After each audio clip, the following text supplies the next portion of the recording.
How to mark a book, article analysis. The article under analysis, How to Mark a Book, reproduces interesting and helpful instructions on how to read the book. While reading the article, I was specifically attracted by a significant number of ideas that have been metaphorically represented. The author provides a fascinating account of reading a book, reasons for marking a book, and different approaches to how a book can be read. Being an international student, the techniques represented in the article have provided me with a new conception of how a book should be read to receive the maximum information. While reading the article, I have come across a variety of interesting comparisons and metaphors that emphasize the usefulness and importance of making notes at the margins of the book. In particular, my attention was focused on the comparisons of bookmarking with eating a beefsteak. Thus, the author writes, you do not own the beefsteak in the most important sense until you consume it and get it into your bloodstream.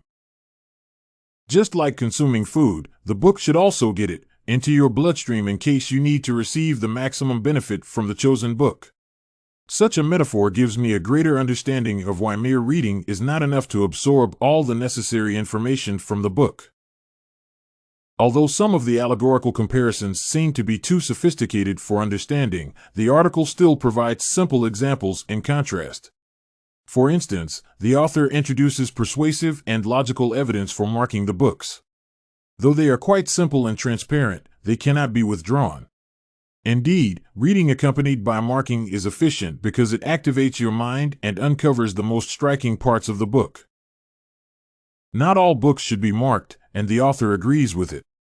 A reader can skip note-making unless your purpose is to relax and enjoy the book. However, if you need to extract a specific idea or argument, the reading should be slow and between the lines.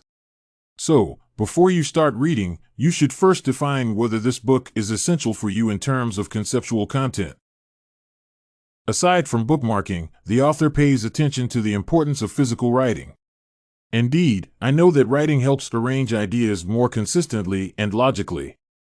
However, the author introduces another unconventional writing function, stating, the physical act of writing, with your hand, brings words and sentences more sharply before your mind and preserves them better in your memory. Indeed, physical writing, combined with reading, not only enhances understanding of book ideas, but also develops the necessary learning skills and techniques in writing and reading. Interpreting reading is an essential operation establishing a two-way conversation with the author. Thus, as soon as you start asking the questions at the beginning, reading and marking can help you find the necessary answers. To uncover the essence of this conversation, the author concludes, understanding is a two-way operation. Learning doesn't consist in being an empty receptacle. What is important is that the way a reader makes notes also expresses his/her individuality in interpreting the author's ideas. Various bookmarking tools are also signs of learning techniques employed to understand the content. In this respect, Adler underlines, marking a book is an expression of your differences, or agreements of opinion, with the author. As soon as all the techniques are conceived, a reader will be able to represent a unique, meaningful angle of the book. While tracing the proposed marking techniques for the book, I came across the one that appeals to me most, underlining. This approach to marking is probably the best way to highlight the most crucial ideas.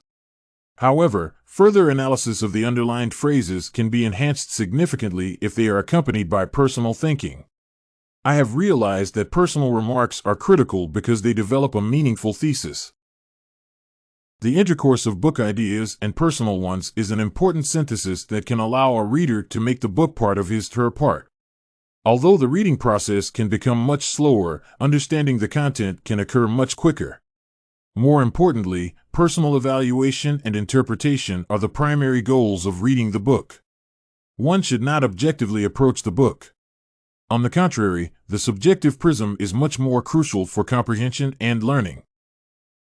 In conclusion, the article provides a wider picture of how learning and the educational process can be improved by introducing bookmarking.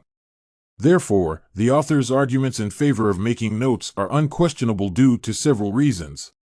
First, making notes keeps you focused on the main idea and makes you think about the main problem that appeals to you. Second, bookmarking can outline the most remarkable ideas and teach a reader to build up a personal thesis. Finally, reading books should imply thinking through each passage.